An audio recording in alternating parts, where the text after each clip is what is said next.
Bueno, hoy vamos a ver choque y su fisiopatología y detalles que deberían conocer sí o sí. Es un tema que se sale un poco de los temas que han visto, o sea, por ejemplo, cardio ya lo han visto bastante bien, respi ya lo han visto bastante bien, endocrino ya lo vieron en fisiología bastante bien y solamente es hacer como algunos detalles. Esto igual ya lo vieron, pero lo vieron como un subtema de cardiología. Cuando ustedes vieron en el Constanzo por ahí un apartado que dice microcirculación, ese apartado es el que nos va a servir para entender la clase de choque. Y no es un tema muy complicado, pero sí es importante que les mencione algunos detalles. Otra cosa es que sí han estado cambiando las planeaciones didácticas. Luego una compañera me mandó el del año pasado, el semestre pasado, perdón, el que acaba de cursar, y las enfermedades que les ponen son distintas.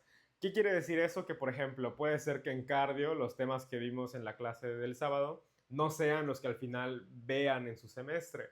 Pero eso no es un problema, no se preocupen. Al final de las clases, al final del semestre, no es como que les pregunten estrictamente las enfermedades. En mi caso, por ejemplo, vimos las enfermedades que les mostré y a la hora del examen no pusieron esas enfermedades como tal. La mayoría sí, pero salían algunas que no habíamos visto.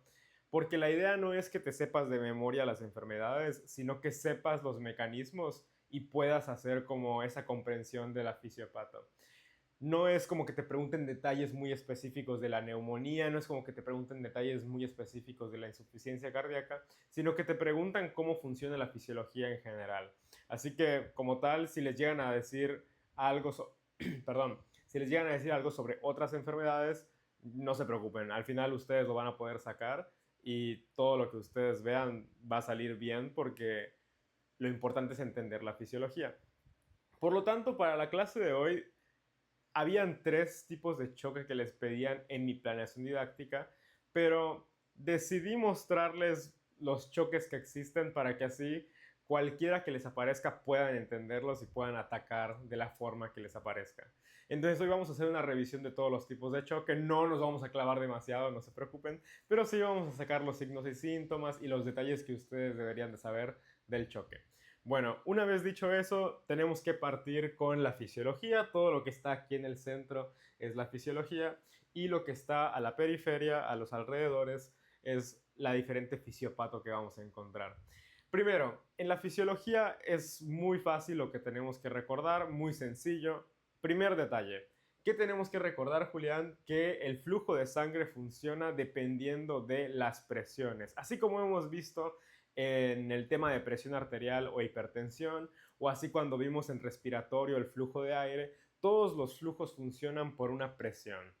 Donde haya más presión va a ser el sitio que va a empujar al lado de menor presión. ¿Qué quiere decir esto? Que si aquí tenemos un vaso sanguíneo y hay una presión fuerte de este lado y una presión baja de este lado, pues el flujo se va a mover hacia esta dirección, de aquí para acá. Por el contrario, si la presión fuera mayor aquí y menor de este lado, el flujo sería en esta dirección. Y eso es algo muy básico, pero importante a recordar. ¿Qué es lo que ocurre? Cuando vimos el tema de presión arterial e hipertensión, les decía que si la presión es muy fuerte, tan fuerte, puede llegar a causar daño. ¿Ok? Eso es lo que vimos en la clase de aquel momento. Que una presión muy elevada es un problema. Por lo tanto, requerimos estar en un nivel basal normal. Pero en el caso de la clase de hoy, en el caso de la... Creo que se está lagueando la cámara. Ya. En el caso de la clase de choque, aquí va a ocurrir lo contrario. En esta situación, lo que va a pasar es que no vamos a tener suficiente presión. ¿Y qué creen que ocurra si yo tengo una presión baja? O sea, ya no les estoy diciendo que es tan fuerte que golpea y daña. No, no, no. Les estoy diciendo, oye, la presión de aquí es baja y la presión de aquí también es baja. ¿Qué creen que ocurra ahí? No va a haber flujo hacia algún lado, o en su contrario, habrá flujo hacia el lado que sea más bajo la presión, pero no va a ser tan, como podría decirse, fuerte como sería si hubiera una presión mayor de un lado que de otro. Exactamente. La idea de la fisiopato es entender eso. Que en un escenario normal, el flujo va de forma correcta. En un escenario fisiopatológico como este que estamos platicando, no va a haber una fuerza suficiente. Y no es como que la sangre se va a quedar quieta, no es como de que, ya no se va a mover, pues estático. Pues no, tampoco nos vayamos a los extremos. Pero sí va a ocurrir que el flujo va a ser más lento que antes, que el flujo no va a ir a la normalidad. Eso es lo importante, que esta presión va a disminuir, esta presión va a disminuir y por lo tanto la sangre no va a ir con el flujo con el que solía ir antes. Eso es el tema de choque. Es una situación en la que la presión está tan baja que no se empuja correctamente, no va al sitio con la fuerza con la que iba antes. Pero bueno, esos detalles los vamos a platicar en un momento. Ahora, vamos a platicar de las fuerzas de Starling. Recuerden que queremos que la sangre llegue a todos lados, a todos los tejidos, para depositar cierta sustancia en ellos. Por ejemplo, el líquido intersticial, ese líquido que rodea a algunas células, es formado a partir del plasma, ¿ok? Y requerimos que haya ese líquido intersticial. El oxígeno viaja por la sangre y queremos que llegue a las células. Entonces, lo que les quiero decir en este apartado es que las fuerzas de Starling son esas fuerzas que nos ayudan a hablar del intercambio entre lo que hay dentro del vaso y lo que va a salir de él. Eso lo vieron en las clases de fisiología, no sé si alguno no lo entendió, pero las fuerzas de Starling son muy sencillas. Hay prácticamente como 3 reglas importantes de las fuerzas de Starling o la fórmula esa rara que les ponen. En los vasos y en el espacio intersticial tenemos agua, ¿ok? Eso es algo importante, hay agua como tal. Y esa agua quiere moverse. Constantemente el agua que está dentro de los vasos se quiere mover hacia afuera de los vasos y el agua que está afuera se quiere mover hacia adentro de los vasos. A eso se le llama presión hidrostática. El agua se quiere mover, quiere salirse para cualquier lado. Así funciona el agua. Dentro del espacio intravascular o dentro del vaso hay proteínas y fuera en el líquido intersticial también. Esas proteínas se les llama presión oncótica. ¿Y qué es lo que hace la presión oncótica? Quiere jalar agua. No quiere que el agua se le aleje. Todas las proteínas, recuerden eso, siempre van a querer tener agua junto a ellas. Entonces, las proteínas que están dentro quieren agarrar agua, evitar que el agua se salga y se quede dentro de ellas. Y las proteínas que están afuera quieren que el agua también se quede con ellas. A eso se le llama presiones oncóticas. La que está dentro del vaso sanguíneo quiere que el agua se quede con ellas y la que está fuera del vaso sanguíneo quiere que el agua se quede fuera del vaso. Así es como funciona. Y por último tenemos una parte más que se llama permeabilidad vascular. Esto de las fuerzas de Starling no se los detallé tanto porque lo vieron en fisiología y tampoco quiero que se claven con ellas. No es un apartado importante para la clase de choque. Lo veremos en clases como en la de hígado, como en la de insuficiencia renal, donde ahí sí se afecta un poco más esa parte, pero esto lo vieron en fisiología y no quiero que se las aprendan de memoria, sino que recuerden, el agua genera una presión hidrostática. Esa presión hidrostática es que el agua se quiere salir. Si está dentro del vaso, se quiere ir para afuera, y si está fuera del vaso, quiere ir para adentro. Luego tenemos las presiones oncóticas, que son las proteínas que hay ahí, y las proteínas quieren que el agua no se vaya, que el agua se quede pegadita, y quieren que no se mueva hacia el otro sitio. Hay proteínas afuera y hay proteínas adentro. Y por último, lo que les decía, la permeabilidad capilar. ¿Qué es eso de la permeabilidad capilar? El agua se va a mover en mayor o menor cantidad dependiendo de qué tan permeable es el vaso. Y tú dirás, ¿qué? No estoy entendiendo nada. Bueno, si tú tienes un colador, por ejemplo, cuando han colado, por ejemplo, frijoles, esperen. Por ejemplo, esto es un colador, más o menos. O sea, digo, es una lapicera, pero sí ven que tiene huequitos, ¿no? Creo que sí se distingue esto. El punto es que, ¿cómo creen que salga agua más rápido? ¿Con huecos de ese tamaño o con huecos de un tamaño como esto? Así. Pues los grandes. Exactamente. Si yo le pusiera a estos huecos aún más grandes, el agua y diferentes sustancias se saldrían aún más rápido. No solamente se saldrían las sustancias pequeñas, sino también las grandes. ¿Qué significa eso, Julián? Que los vasos sanguíneos pueden cambiar su permeabilidad. Puede ser que los huecos que tenían entre ellos sean de este tamaño, como lo puedes ver aquí, o que sean de este tamaño, como lo puedes ver aquí. Entonces todo depende de el tamaño que haya entre los vasos. ¿A qué quiero llegar con eso? Si ven que aquí tengo puesto como líneas, por ejemplo, una línea que separa aquí, una línea que separa aquí, una línea que separa aquí. Esas líneas se pueden hacer aún más grandes dependiendo del contexto. Y entonces la permeabilidad de los vasos puede aumentar. ¿Qué significa que aumente? Que pueden salir más sustancias al mismo tiempo. O sea, antes el espacio que había, como les decía, era más reducido, la cantidad de proteínas, de sustancias que podía salir era menor, pero si yo aumento excesivamente el espacio o la permeabilidad capilar, ahora puede entrar y salir más tipo de sustancias. Si se dieron cuenta de lo que hice, ahora el espacio que hay, los espacios blancos, son mayores. Eso es importante para choque. ¿Por qué? Porque hay un tipo de choque en el que la permeabilidad capilar va a aumentar muchísimo. Es más, véanlo en los dibujos.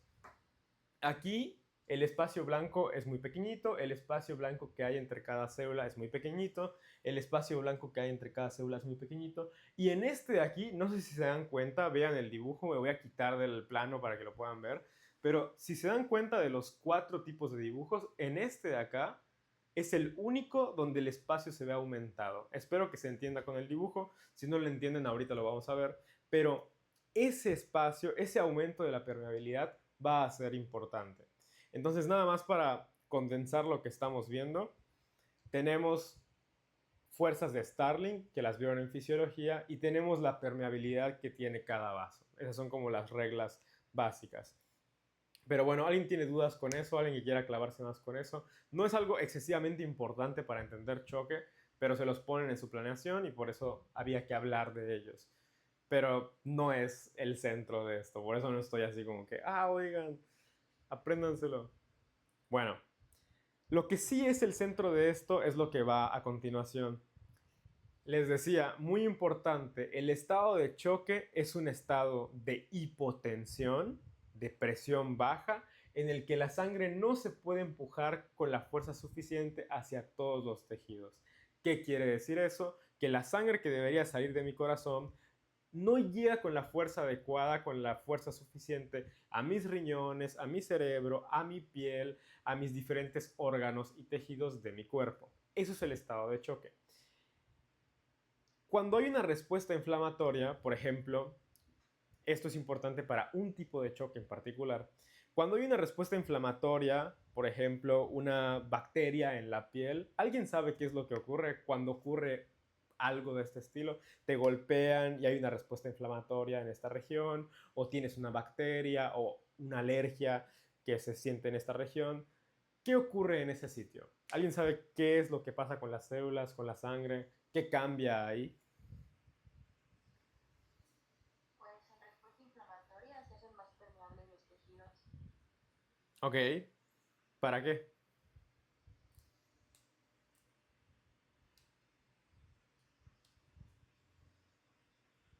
¿Para qué quiero que se hagan más permeables?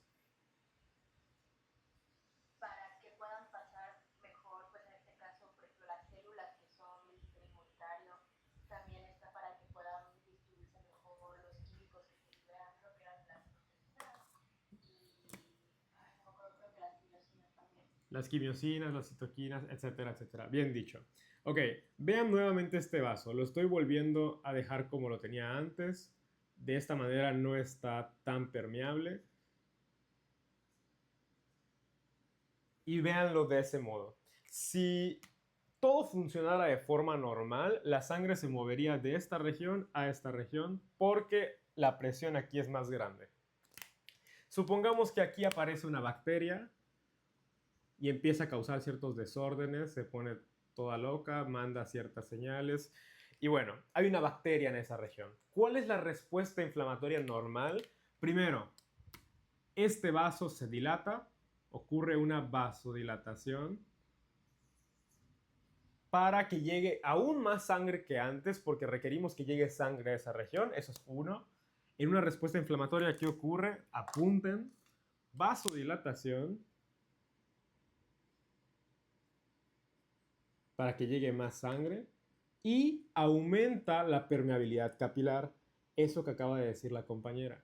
Es decir, los espacios entre los vasos se hacen más grandes para que las células inmunitarias como los neutrófilos, los macrófagos lleguen aún más fácil. De tal manera que ahora las células puedan salir por acá y hacer el proceso llamado diapedesis para poder comerse a esa bacteria.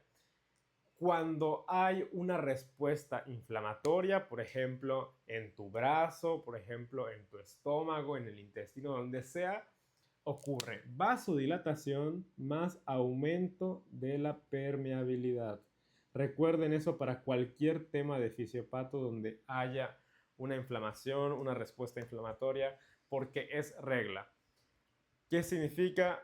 Hay un tipo de inflamación en algún sitio, vasodilatación, aumento de la permeabilidad capilar. A grandes rasgos, con eso que sepan, eso les va a salvar para varias situaciones. Y siempre que haya una respuesta inflamatoria, eso va a ocurrir. Vasodilatar, aumento de la permeabilidad. ¿Ok? Y ahorita vamos a ver que hay un tipo de choque en el que la respuesta inflamatoria no se queda en un sitio, sino que la respuesta inflamatoria está en todos lados. Y si ocurre en todos lados, hacemos choque. ¿Por qué? Porque todo está vasodilatado, todo está aumentado la permeabilidad y eso vamos a ver que es un problema. Pero bueno, ahora, otros términos importantes que para choque son relevantes a conocer. Esto lo vieron en cardio, en fisiología de cardio, pero recuerden que la precarga y la poscarga son dos términos que tienen que conocer. Precarga es la cantidad de sangre que tiene el corazón antes de contraerse, qué tan estirado está por esa sangre que hay ahí. Lo ideal es que haya una cantidad de sangre adecuada para poder empujarla. Y la poscarga es la resistencia que le están poniendo a este corazón. Por ejemplo, en hipertensión veíamos que esta poscarga aumenta mucho porque los vasos están muy duros, están muy tensos, por así decirlo. ¿Por qué? Porque la hipertensión hace que esos vasos estén en un estado aún más fuerte y el corazón tiene que empujar contra una mayor poscarga. Estos términos yo me imagino que ya los conocen, pero se los estoy recordando porque en choque va a ser importante en cada uno de los choques. Precarga es la cantidad de sangre que hay en el corazón antes de que se bombee y es importante que haya mucha cantidad porque si no hay mucha, pues no voy a empujar nada. O sea, requiero que haya una buena cantidad para poder empujarla. Y también la poscarga, repito, es esa resistencia con la que tenemos que pelear si fuéramos el corazón. Si la resistencia aumentara muchísimo, entonces tenemos que pelear contra más. Y otra cosa importante, esto ya lo habíamos visto en una clase, una mitocondria con su cadena de transporte. ¿Recuerdan en qué clase vimos esto? Para los que han estado entrando.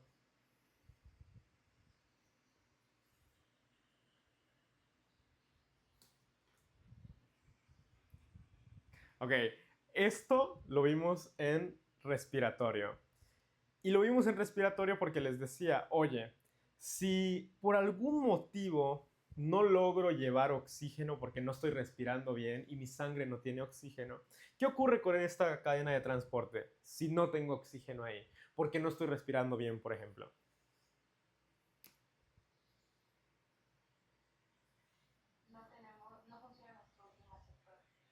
No funciona porque no tenemos el último receptor que es el oxígeno. Necesitamos que haya oxígeno aquí para poder hacer la respiración celular. Y si yo no puedo hacer ese proceso, la cadena se detiene, el ciclo de Krebs se detiene, la glucólisis se detiene y por lo tanto la glucólisis ya no se va a ir para la vía aerobia y se va a ir para la vía anaerobia, lo que va a aumentar muchísimo el lactato.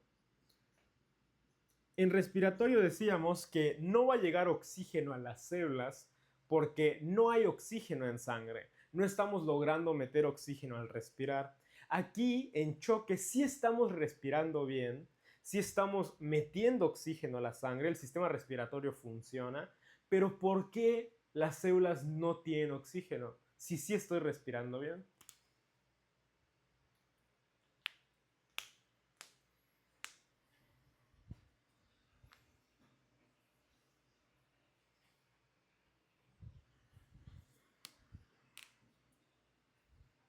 ¿Puedes repetir la pregunta? Sí, Vi.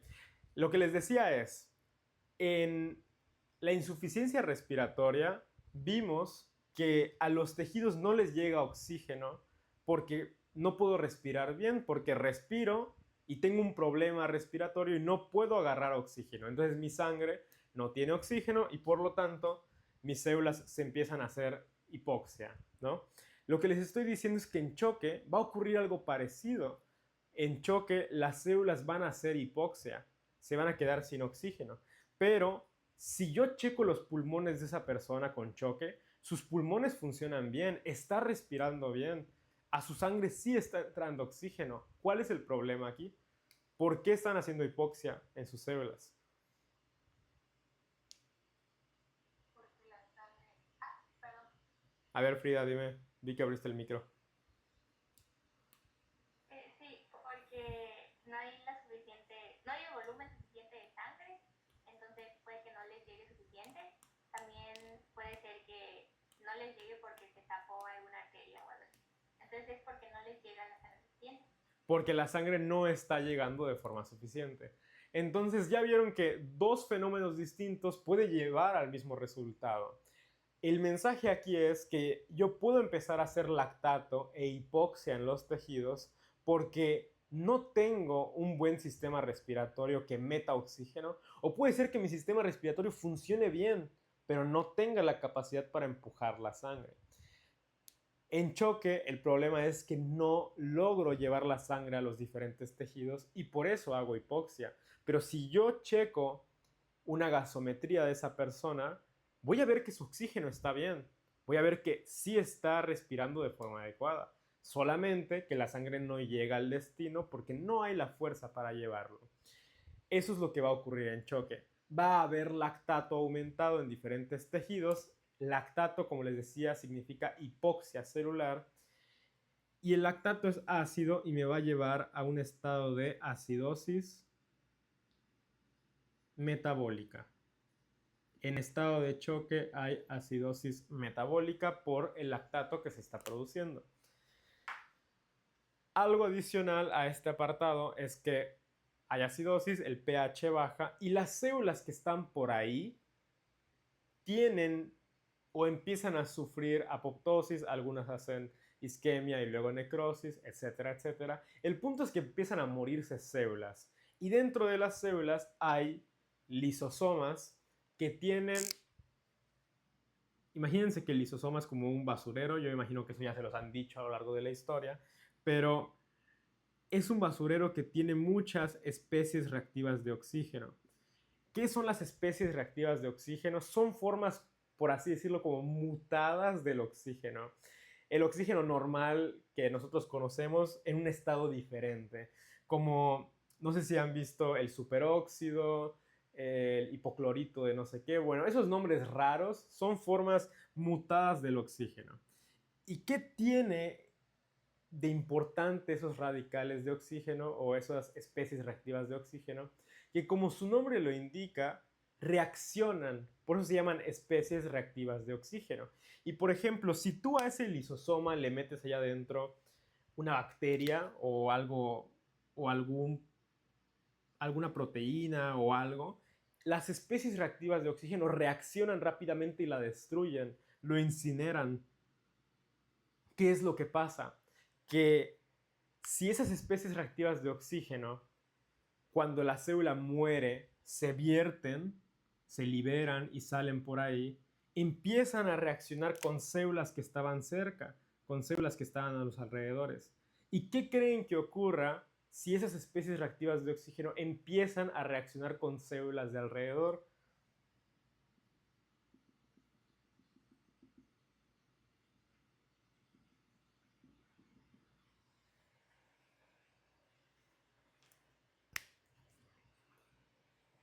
Esas especies reactivas de oxígeno están diseñadas para atacar a ciertos agentes extraños, como pueden ser bacterias, virus, parásitos, en condiciones muy extrañas, hongos y otras proteínas extrañas por ahí. No están pensadas para que nos ataquen a nosotros mismos. Pero si esas especies salen porque mi célula está haciendo necrosis y está liberando todo su contenido, empiezan a reaccionar con células de alrededor y adivinen qué va a pasar. Esas células se van a morir también y sus especies reactivas de oxígeno van a salir también y van a empezar a hacer más necrosis alrededor. Por eso la isquemia, por eso la necrosis es un problema, porque no se queda en un solo lugar. No es como de que, bueno, solo se murió una célula y ya está. No, no, no, se muere esa célula y luego las especies reactivas que habían dentro de ella reaccionan con las células de alrededor y luego reaccionan y reaccionan y bueno, se vuelve una cadena que no vamos a poder detener. Esto de las especies reactivas de oxígeno es un tema que lo ven por primera vez en este apartado de choque, pero es un tema importante, no para esto, sino para la medicina. Se habla mucho de las especies reactivas más adelante. Entonces, si les interesa el tema, lean un poquito de ellas, averigüen de qué se tratan, porque sí tienen un papel en algunas enfermedades por ahí. De hecho, se dice que el envejecimiento ocurre por las especies reactivas de oxígeno. Es una teoría.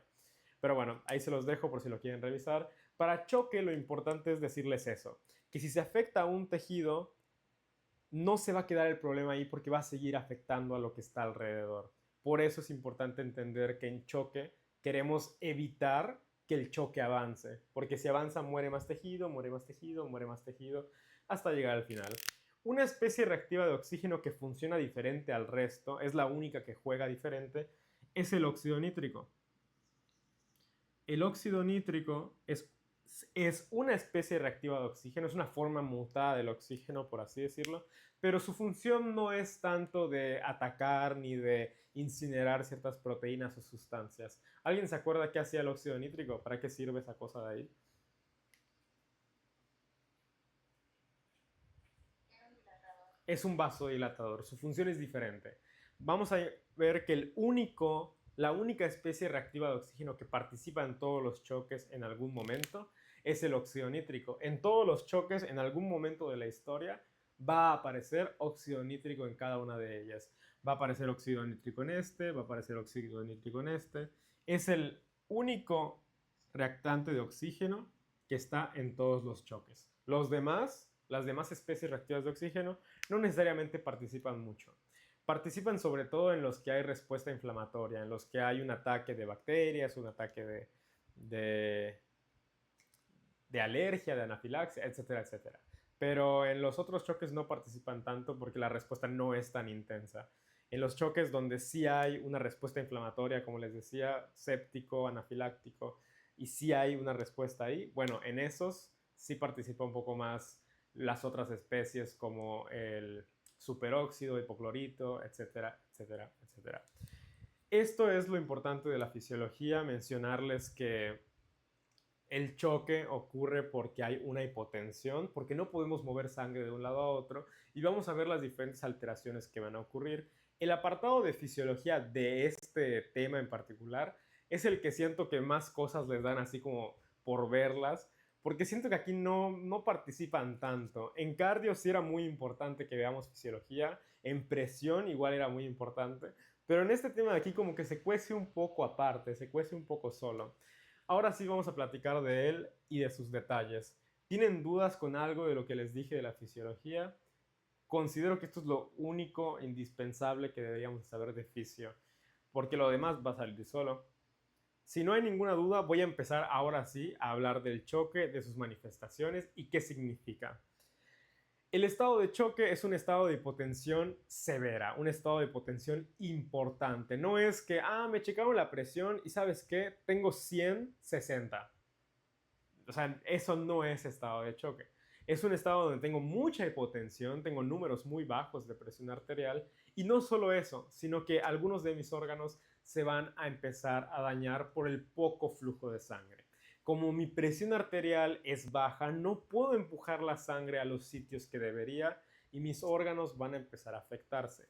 Lo que voy a mostrarles acá es lo que se comparte en todos los tipos de choque sin importar cuál sea. Son las características en general de un choque. Ya después vamos a ver las características específicas de cada choque, qué es lo que ocurre en cada uno de ellos, etcétera, etcétera, etcétera. Bueno, características importantes. Los estados de choque son un estado de hipotensión en el que hay hipoxia celular, llega poco oxígeno a los tejidos porque hay poca sangre. Es hipotensión más hipoxia celular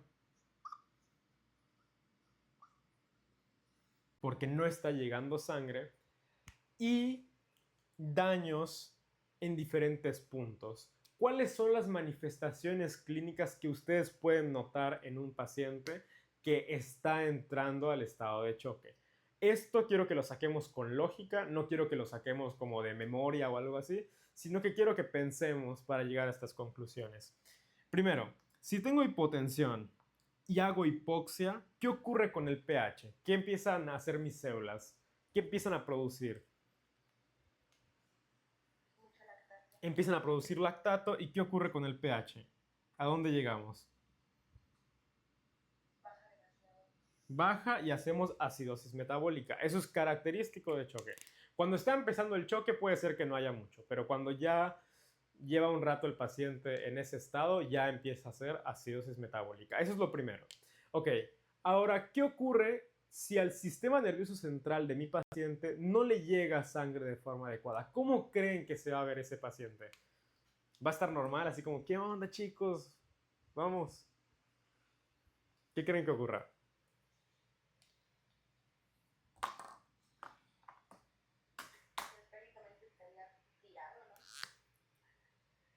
Está en un estado que se llama letárgico.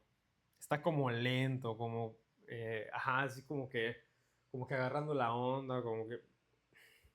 ¿Sí han visto a los niños, a los bebés cuando están despertando, así como que aguántame y como que se mueven raro? O sea, los niños se levantan y como que parecen, como que aprietan y como que están así. Bueno, si el choque está avanzando, el paciente está como letárgico, está como lento, como al borde de entrar al coma, como que no reacciona, no se ubica muy bien, está perdido.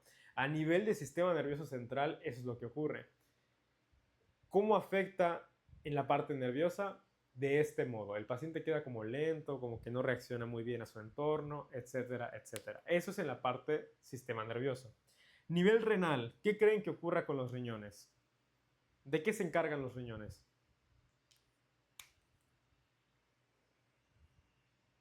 Pues como no está llegando la sangre, no va a haber tanta filtración de Y por lo tanto, ¿qué no va a haber?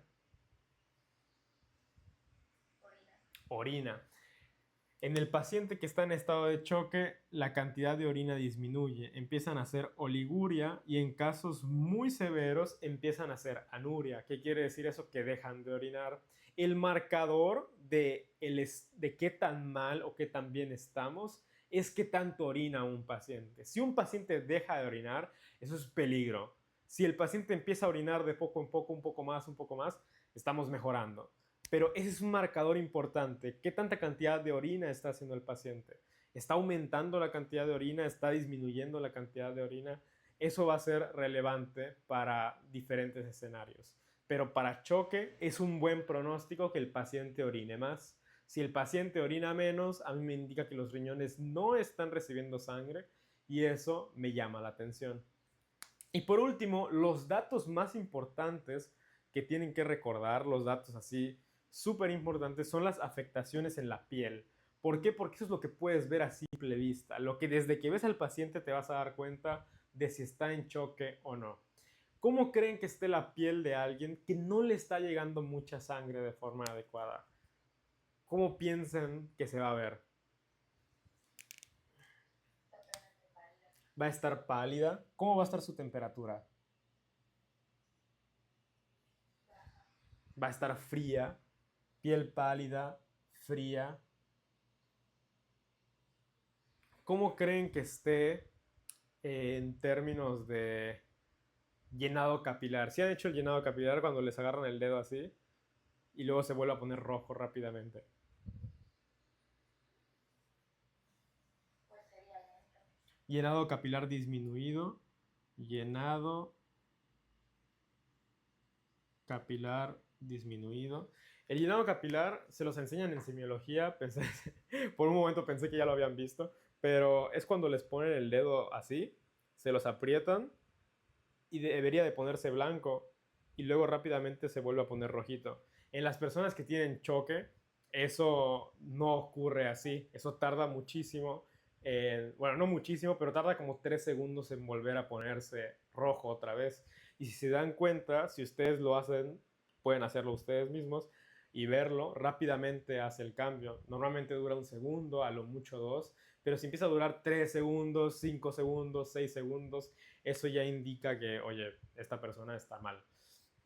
Y también la turgencia de la piel, que es esta característica de la piel de rápidamente, si se dan cuenta, yo agarro la piel y regresa muy rápido. En los que tienen choque, la piel como que hace esto. No sé si se vio, pero la idea es como... De hecho, yo tengo un trip con el tejido conectivo. No sé por qué mi piel se estira tanto, está raro eso. Pero bueno, espero que no les dé asco. El punto es que agarran y su piel de ellos como que tarda en recuperar la normalidad. Se le llama... Uy, a eso se le llama turgencia de la piel y entonces tarda más tiempo en recuperar su posición normal, por así decirlo. El mensaje de esta parte es que los hallazgos en la piel son los más importantes en choque porque son los que se pueden ver más rápido. Si tú ves que tu paciente está letárgico, tiene la piel pálida y la piel fría, hermano, eso es choque y corre para urgencias porque puede ser que se complique. También a la piel por algún motivo, como que por la vasodilatación y otros asuntos, como que se pone moteada. Busquen en internet los que quieran piel moteada. Es como en parches, como que se pone rojita, como raro. No tengo una imagen ahora mismo, pero también es característico de choque que la piel se ponga moteada. No sé cómo definirse, los voy a ver si encuentro una imagen rápido. Pero es como una piel moteada, no sé cómo. Eh,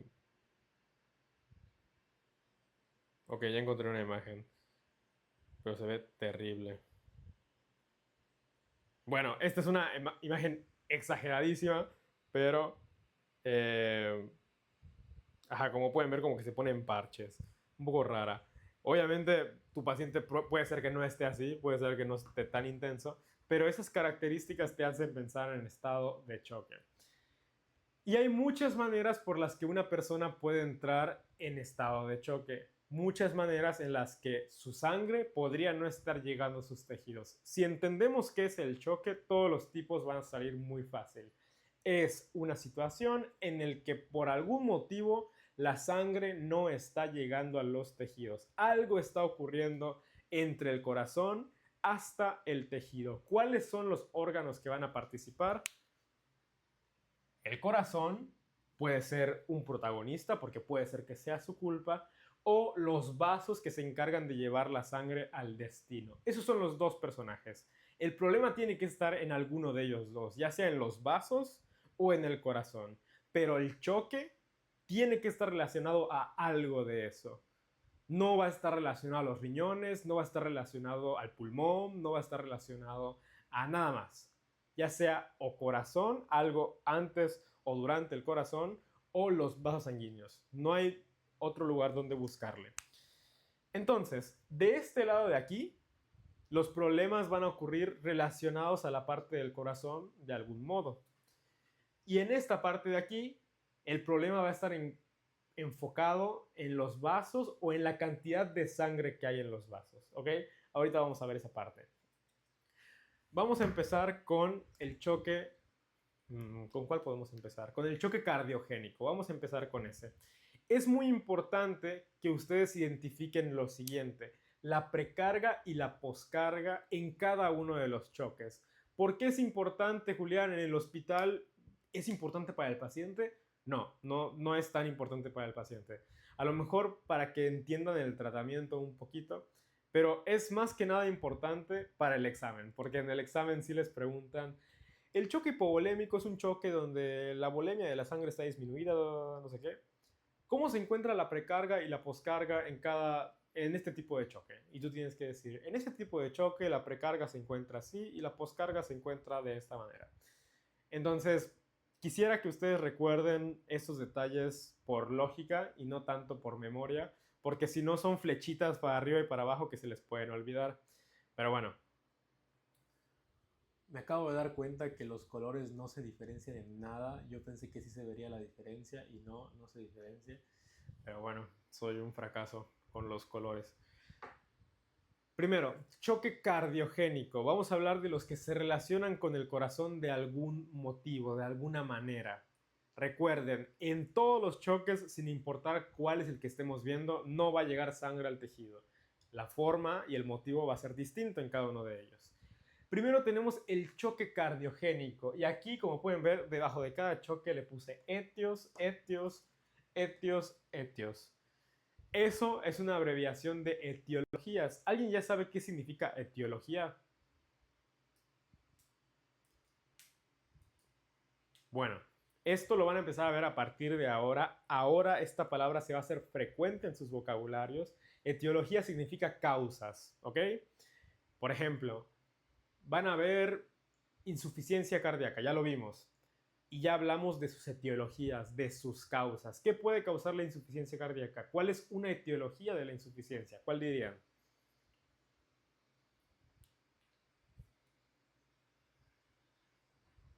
Ok. Lo que vimos en la clase del sábado, los que lograron entrar.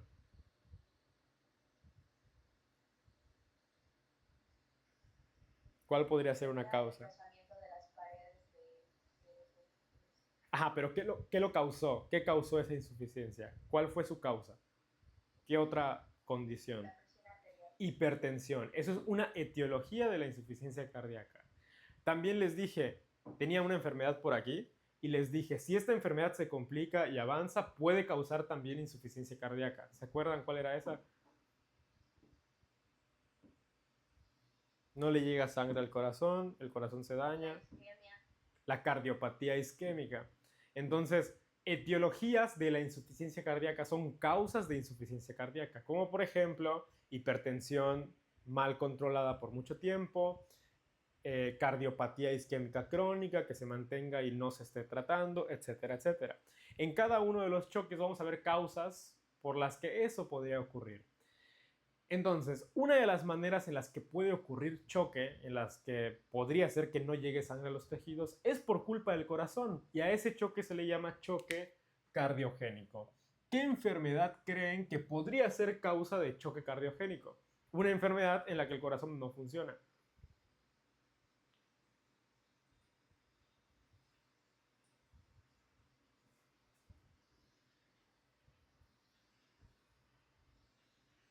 O el corazón no es suficiente. ¿Algo? ¿Ah? Un cortocircuito. Podría ser, pero ¿cuál es la enfermedad donde el corazón es poco suficiente?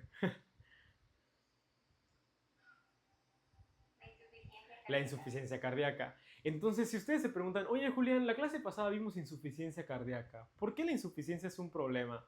Porque si la insuficiencia avanza lo suficiente, va a terminar haciendo choque y el paciente se puede morir por un choque cardiogénico secundario a la insuficiencia cardíaca.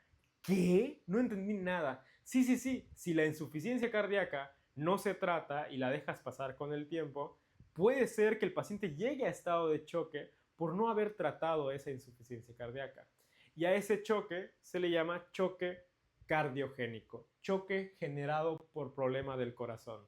El ejemplo más importante o más característico es la insuficiencia cardíaca. Aunque otro podría ser un infarto muy extenso, que un infarto muy extenso altera el corazón y termina causando también insuficiencia cardíaca y choque. Entonces vamos a poner infarto agudo al miocardio con signos de interrogación. Así un infarto muy denso, ¿no? ¿Cuál es el problema aquí? El problema por el que está ocurriendo el choque. ¿Qué causó todo esto? ¿Los vasos tienen algún problema? ¿La sangre se está yendo para otro sitio? ¿Hay algún sangrado que haga que se pierda sangre? No. No estamos sangrando, no estamos perdiendo sangre de ningún modo, simplemente la sangre no está saliendo bien del corazón. Oye, ¿y por qué? ¿Está obstruido de alguna manera? ¿Hay alguna vía adicional? ¿Hay algo que se esté perdiendo? No, no, no. Simplemente el corazón no funciona bien y por lo tanto no llega sangre a los tejidos. Oye, ¿y qué lo hace diferente de la insuficiencia cardíaca? Ah, es que esto es una insuficiencia cardíaca, pero muy fuerte, tan fuerte que te está haciendo estado de choque. Entonces, de forma sencilla, podríamos decir que es una insuficiencia cardíaca muy fuerte, o sea, tan fuerte que la sangre ahora sí no está llegando a los tejidos. ¿Cómo va a estar la precarga en un corazón insuficiente? ¿Cómo va a estar esa sangre antes del corazón para bombear? El problema es que el corazón no saca sangre de forma adecuada.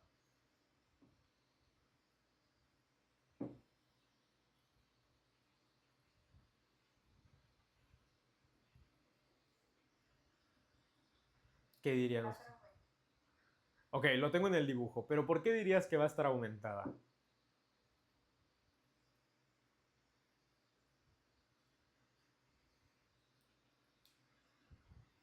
Tú misma, no vi tu nombre. Saraí, ¿tú qué dirías?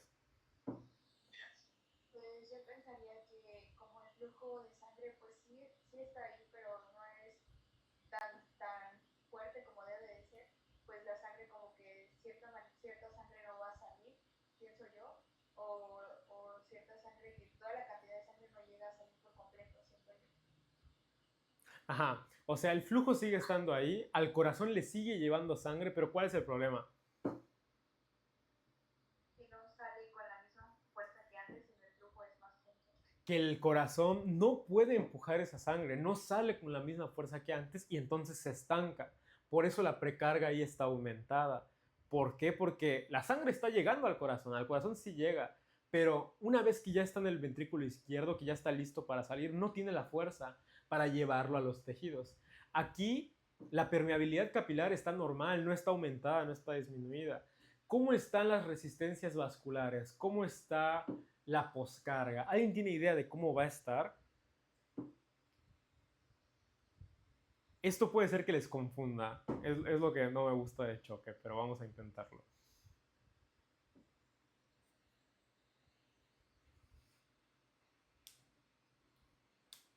Bueno, las resistencias vasculares, como hay poca presión, si se acuerdan de la fórmula de la presión arterial, es, no sé si va a aparecer, vamos a ponerla acá, presión arterial es igual a gasto cardíaco por resistencias periféricas totales. El gasto cardíaco en este caso está disminuido porque tu corazón es insuficiente. ¿Ok? Entonces, como el gasto cardíaco está disminuido, las resistencias periféricas van a aumentar para asegurar la sangre, la poca sangre que se está moviendo, asegurar que esa sangre llegue al cerebro, llegue a tejidos importantes como eh, el corazón, el cerebro, el músculo y algunos tejidos por ahí que son relevantes en ese momento. ¿Qué tipo de sangre se sacrifica rápidamente? ¿Cuál es la sangre que se sacrifica y deja de llegar sangre ahí? El intestino. El intestino es de los tejidos que más sufre con el choque. ¿Por qué? Porque es un tejido que por la forma en la que está organizada la sangre, cuando estás en estado de choque, el intestino y el tejido gastrointestinal se sacrifican para que no les llegue sangre. Pero nosotros tenemos que asegurar sangre a diferentes tejidos y por lo tanto ese es uno de los que se sacrifica. Las resistencias periféricas totales en este tipo de contexto van a estar aumentadas porque necesito intentar regular de algún modo que llegue sangre a los tejidos que me importan. Por lo tanto, se van a constreñir ciertas vías para que se garanticen otras. No sé si me doy a entender con esto, pero mi sangre se está moviendo poco y necesito que esa poca sangre que sí logra moverse llegue a los lugares adecuados. ¿Sí se entiende eso de ahí? ¿O alguien como que dice, no tiene mucho sentido para mí? Además, recuerden que si a los riñones no les llega muy bien, si no les llega tanta sangre o no les llega sangre suficiente, ¿qué vía se activa cuando los riñones no reciben tanta sangre? renina, angiotensina, aldosterona. Y si se activa esa vía, los vasos se constriñen un poquito por esos efectos. Pero bueno, eso es lo que ocurre en el choque cardiogénico. ¿Qué está pasando ahí? La precarga está muy aumentada. Es el único choque donde vamos a ver que la precarga está aumentada. ¿Por qué el único, Julián? Porque en todos los demás el corazón sí empuja de forma normal. El problema está en otros lados. Pero en este, como la culpa es del mero corazón, ahí la sangre se acumula y por eso la precarga está aumentada. La poscarga está aumentada también porque como mecanismo de compensación intentamos aumentar las resistencias periféricas para ver si mantenemos vivos algunos tejidos y la permeabilidad capilar está normal. ¿Por qué está normal? Porque no hay ninguna respuesta inflamatoria, no hay una bacteria, no hay un virus, no hay una alergia, no hay nada para lo cual hacer una respuesta inflamatoria. El choque cardiogénico es precarga aumentada, poscarga aumentada y permeabilidad normal. ¿Ok? El problema está en el corazón. ¿Cuáles son sus etiologías? Insuficiencia cardíaca muy densa o un infarto muy extenso que causa insuficiencia y luego un estado de choque. Dudas con choque cardiogénico, es un estado de choque por culpa del corazón. Ok, vamos con el siguiente tipo de choque. Este también tiene una pequeña relación con el corazón, pero la culpa no es del corazón propiamente. ¿A qué me refiero? Este choque de acá se le llama choque obstructivo. Hay una obstrucción entre el corazón y el tejido al que queremos llegar. No es como que tengas una arteria tapada, no va tanto por ahí, sino que el corazón no es libre de hacer su trabajo como debería. Por ejemplo, hay algunas condiciones en las que todavía no van a ver porque es muy temprano, pero sí se acuerdan de que el corazón está rodeado de una capa fibrosa, de una capa de tejido conectivo. ¿Alguien se acuerda de esa capa? El pericardio, ¿ok? Esa capa normalmente es una telita, no le hace mucho problema y ya está. Pero hay algunas situaciones en las que esa telita, ese pericardio, se llena de agua, se llena de líquido, se le llama pericarditis. Y si se llena de agua, de mucha agua, empieza a causar cierta presión. El corazón funciona normal, pero como hay agua alrededor del corazón, entonces ya no se puede distender ni contraer de forma adecuada porque el pericardio le está impidiendo moverse. Es como si a ti te pusieran 4 paredes alrededor y como que no puedes moverte muy bien porque las paredes te impiden abrir y cerrar de forma adecuada. Entonces, ¿qué es lo que pasa aquí?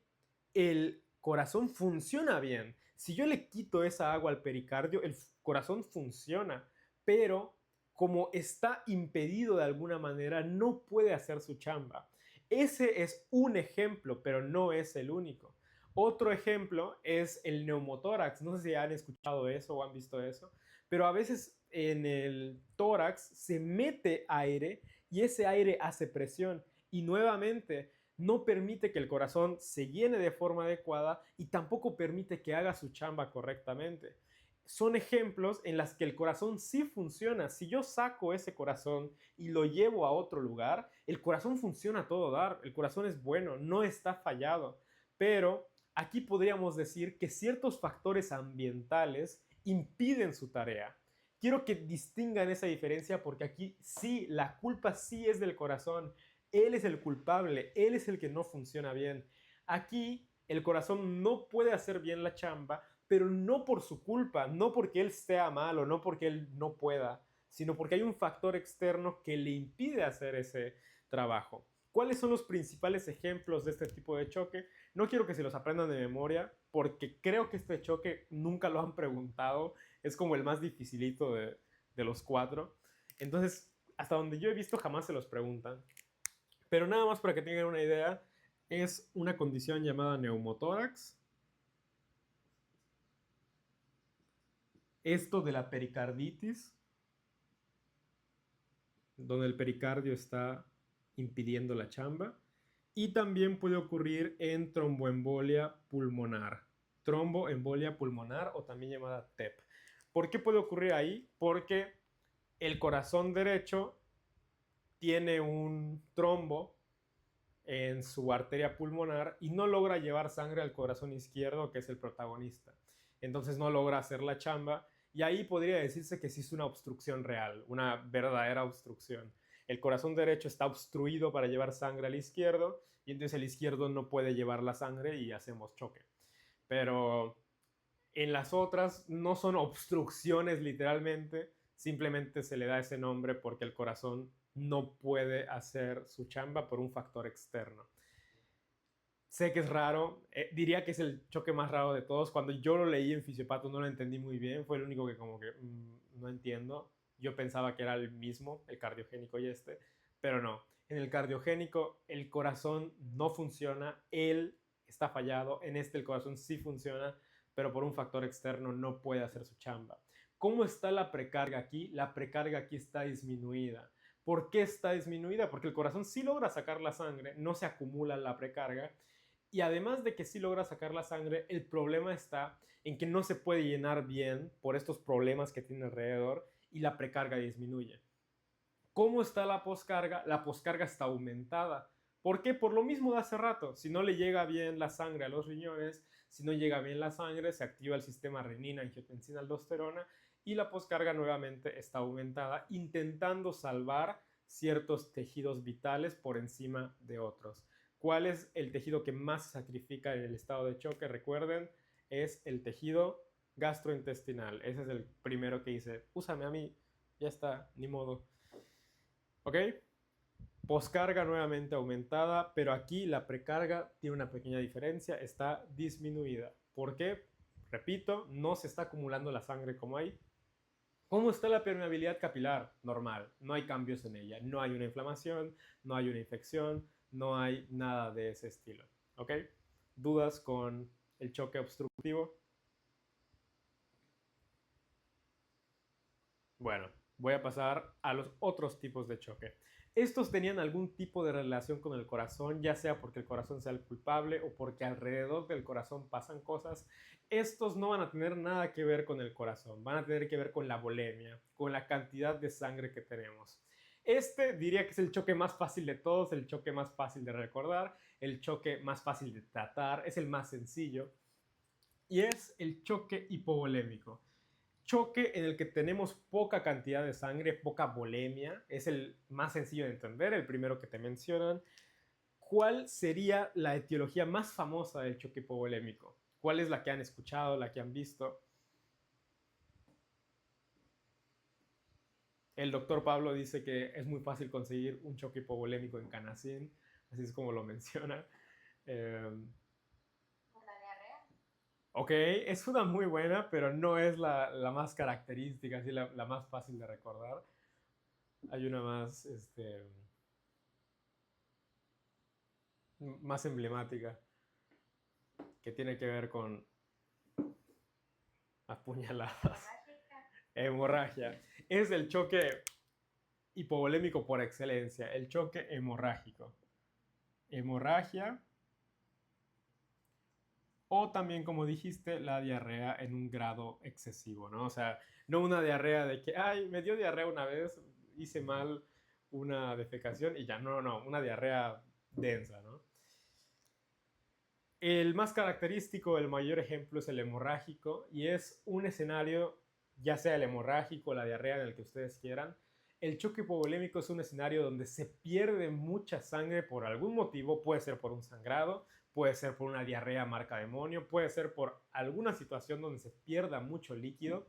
Una quemadura, por ejemplo, también puede causar hipovolemia, donde se pierde tanta sangre que aquí no se ve tan afectado como tal el corazón, no se ve afectado sus alrededores, sino que se ve afectado la cantidad de sangre que hay.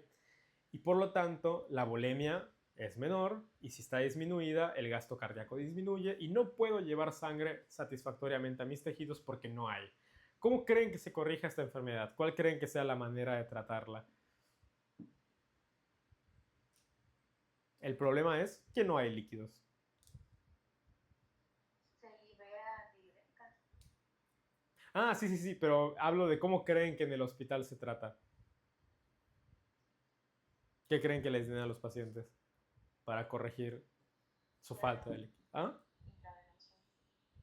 ¿Qué cosa? ¿Suero intravenoso? Les empiezan a dar sueros, les empiezan a dar líquidos. Si tú tienes poco líquido, bueno, pues te doy líquido y te debes de recuperar y ya está. Entonces, como tenemos una hemorragia o tenemos diarrea o tenemos una situación de poca sangre, se libera antidiurética para evitar que la sangre que se está saliendo se salga aún más. También se libera renina, angiotensina, aldosterona para intentar aumentar las resistencias. Y aquí, como no tenemos sangre, tenemos poca, ¿cómo creen que sea la precarga? ¿Cómo creen que esté por ahí? Disminuida. Está disminuida porque no tengo sangre, se perdió en el camino, alguien me navajeó y se está saliendo por esa hemorragia, entonces no tengo sangre. ¿Y cómo creen que estén las resistencias? Si me están navajeando, sube la ADH, sube la renina, angiotensina, aldosterona, ¿cómo estarán las resistencias? Aumentadas. De hecho, por el momento, todas las que hemos visto tienen las resistencias aumentadas. Aquí el problema está en que tenemos poca sangre. El problema está en que la sangre es poquita y no llega lo suficiente a los tejidos. La permeabilidad, ¿cómo está, Julián? Está normal. Precarga disminuida, resistencias o poscarga está aumentada por la ADH y renina, angiotensina, aldosterona. Y nos queda el último choque, que es el que más les suelen preguntar, es el más común y es el único que funciona diferente al resto. Este choque se llama choque distributivo y como su nombre lo indica, es un choque que ocurre porque la sangre se distribuye de forma rara. Y ahorita vamos a ver cómo funciona eso. En este tipo de choque suele ocurrir principalmente por tres tipos. El distributivo tiene tres maneras de ocurrir. Una infección terrible a nivel de la sangre, a eso se le llama bacteriemia o septicemia, en el que hay prácticamente sepsis o infección alrededor de toda la sangre. Una alergia terrible a nivel sistémico, a nivel de todo el cuerpo, a eso se le llama anafilaxia, o un problema a nivel neurológico, y se le llama choque neurológico o neurogénico. Y esos son prácticamente los tres tipos de choque. Y aquí es donde sí me voy a tener un poquito más en cada uno para que se entienda qué es lo que está pasando. Pero en este choque de aquí, quiero que entendamos paso por paso qué es lo que va a pasar. Vamos a hablar del más característico, que es el choque séptico. Entonces la etiología es sepsis.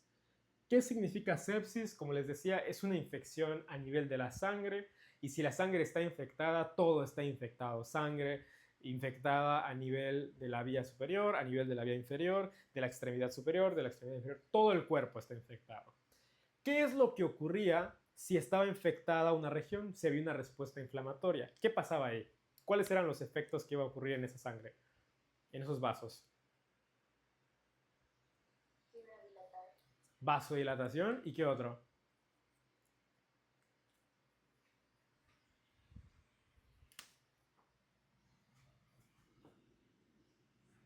Aumento de la permeabilidad. Aumento de la permeabilidad. Si se dan cuenta, en todos los dibujos, este es el único que tiene la permeabilidad vascular aumentada. ¿Y qué es lo que ocurre? Si en alguna parte de mi cuerpo, por ejemplo, yo tuviera aumentada la permeabilidad capilar, lo que aumentada la permeabilidad capilar y además tenemos vasodilatación, recuerden que cuando hay una respuesta inflamatoria hay permeabilidad aumentada y vasodilatación. Si ocurre en una parte de mi cuerpo, no hay ningún problema, está bien. La idea es que la sangre salga más fácil para que las células inmunitarias lleguen y ataquen de forma correcta. ¿Cuál es el problema entonces, Julián? Que eso está ocurriendo en todos lados, está ocurriendo en todo el cuerpo, no en solo la piel, no solo en la región de mi extremidad superior, no solo en la extremidad inferior, en todos lados. Es una respuesta inflamatoria sistémica en todo el sistema, en todo el cuerpo. Y si eso ocurre en todo el cuerpo, la sangre ya no está en los vasos, está en el intersticio, está afuera. La sangre está saliendo porque hay inflamación en todos lados. Y en lugar de que esté la sangre aquí adentro, la sangre está afuera, está en el tercer espacio, está en en el intersticio, en todo el cuerpo. ¿Y qué creen que ocurre? Imagínense que yo pienso que esto es un choque hipovolémico. Si yo le doy líquidos, oigan, pónganle líquidos, está en choque, pónganle. ¿Qué creen que pase con ese líquido? Se va a seguir filtrando. Se va a seguir saliendo al tercer espacio, se va a salir otra vez el intersticio. Oigan, denle más líquido. Se sigue saliendo al tercer espacio. Y a eso se le llama encharcar al paciente. Se encharca, o sea, se queda como lleno de agua, así le dicen en los hospitales. Se encharcó el paciente. ¿Por qué? Porque por más líquido que tú le des, no se va a corregir. El problema en el choque séptico, en este tipo de choque, es que la sangre se está distribuyendo al intersticio.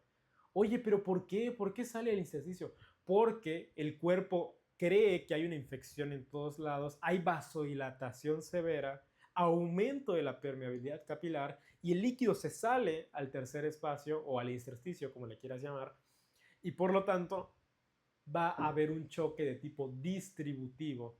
Aquí el problema no es que haya poca sangre porque la perdimos, porque me cortaron, me hicieron una hemorragia y se me está saliendo del cuerpo. No, no, no. Aquí el problema no está en que haya poca sangre como tal, sino que la sangre se va a otro espacio, a otro lugar al que no debería de irse por estas condiciones, por el aumento de la permeabilidad y por el aumento de la vasodilatación. Eso es lo que hace que el líquido se vaya a otros sitios. Aquí, como sí hay una respuesta inflamatoria, aquí también hay muchas especies reactivas de oxígeno que cuando las células mueren empiezan a hacer daño periférico, también es característico ahí. ¿Y por qué les decía que en todos los choques va a haber óxido nítrico en algún momento? Porque en todos, en algún momento de la historia del choque, una vez que el cuerpo ya se haya saturado, una vez que las resistencias ya hayan hecho lo que pudieron hacer, luego se libera óxido nítrico y todo hace vasodilatación hasta que al final ya el paciente muere porque no logra salir del choque. Pero aquí el problema es diferente. En el choque distributivo, quiero que se den cuenta de cómo está la poscarga o cómo están las resistencias. Se dan cuenta de que es el único choque que tiene las resistencias bajas.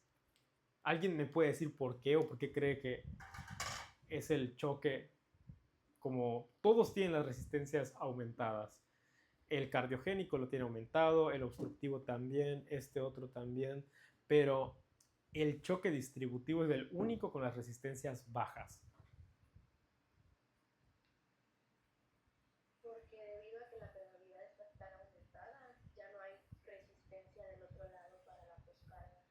Porque justamente lo que inició el choque fueron las resistencias bajas. Fue una situación que, aunque empieza a liberarse renina, angiotensina, lo que tú quieras, no se están tensando los vasos porque el cuerpo está en un estado de respuesta inflamatoria. El cuerpo está vasodilatado, aunque tú actives renina en ese momento e intentes corregir, él está batallando contra una infección que está en todo el cuerpo y va a estar vasodilatado, va a estar con la permeabilidad aumentada y entonces es el único tipo de choque en el que las resistencias están abajo, las resistencias están disminuidas. Eso fue la causa del choque, que las resistencias no hay, está vasodilatado, está muy permeable y la sangre se va a otros lados.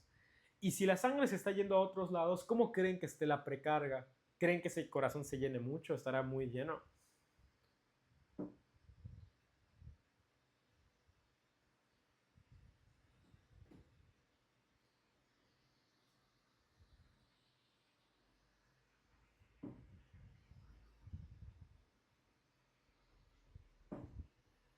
Hola.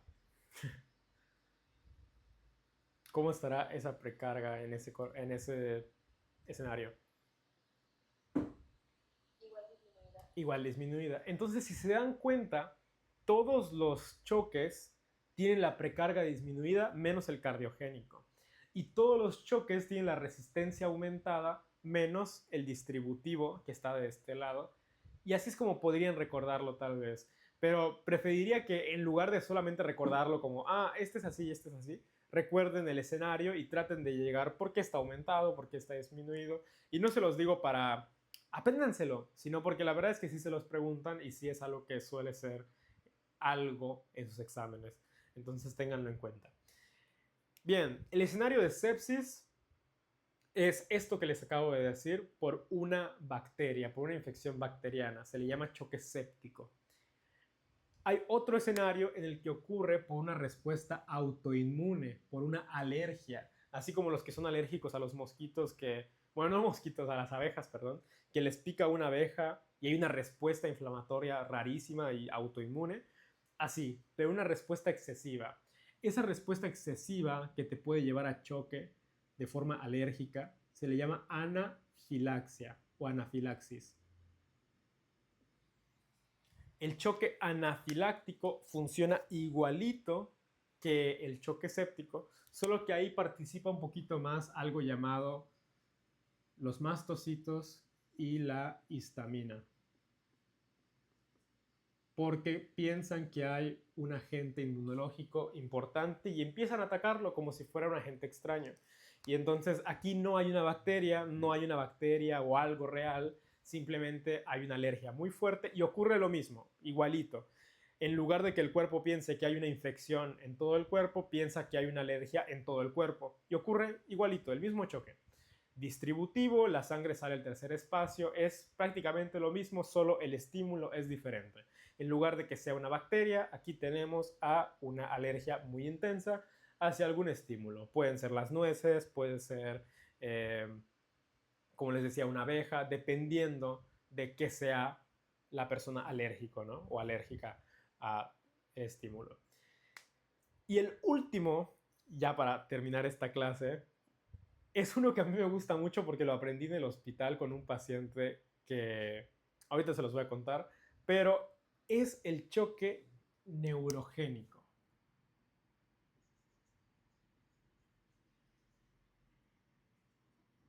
¿Alguien se acuerda qué era lo que mantiene a los vasos en ese tono normal, en esa presión normal, de forma basal, constante?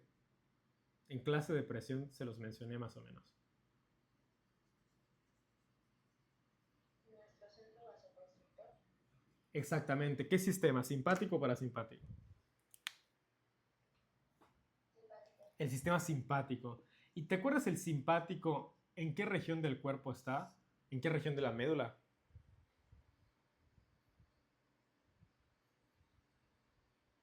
Era el cefalocaudal, ¿no, verdad? No, es el otro. Es el tóraco lumbar. El simpático es tóraco lumbar. Oye, Julián, pero ¿para qué estamos viendo eso? ¿Qué quiere decir esa parte? El tóraco lumbar o el sistema simpático es el que se encarga de mantener el tono basal de tus vasos sanguíneos en todo nivel, ¿ok? Aunque esté en una posición toraco-lumbar, recuerden que el sistema simpático puede subir, puede bajar, puede ir hacia todos lados. Entonces se encarga de controlar de forma basal el tono de tus vasos sanguíneos. Así es como funciona ese sistema. Pero imagínate que esa persona se cae y se lastima toda la médula espinal en la región toraco-lumbar. ¿Qué crees que ocurra con su sistema simpático?